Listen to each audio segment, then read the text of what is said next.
Hi friends, welcome to the current affairs today. ఇటీవల వార్తల్లో ఉన్న దేశంలోని మొట్టమొదటి యునెస్కో వరల్డ్ హెరిటేజ్ సైట్ అయిన మునిగిపోయిన మ్యూజియం హ్యూమయూన్స్ టోంబ్ కాంప్లెక్స్ ఎక్కడ ఉంది? ఢిల్లీ.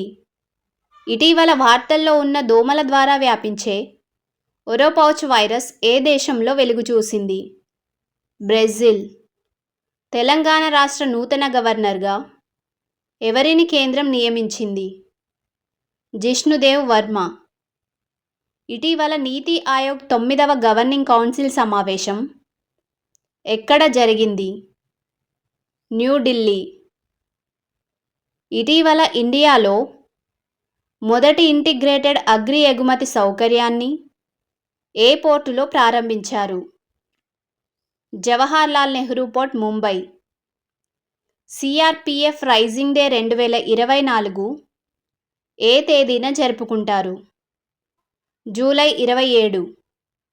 భారత స్వాతంత్ర దినోత్సవం సందర్భంగా రక్షణ మంత్రిత్వ శాఖ 15 లక్షల మొక్కలు నాటే కార్యక్రమానికి ఏ పేరు సూచించింది?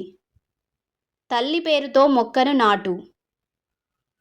ఇటీవల భౌగోళిక గుర్తింపు పొందిన లేసు అల్లికల రుస్తుంబాద్ లేసు పార్కు ఎక్కడ ఉంది? నరసాపురం, ఆంధ్రప్రదేశ్.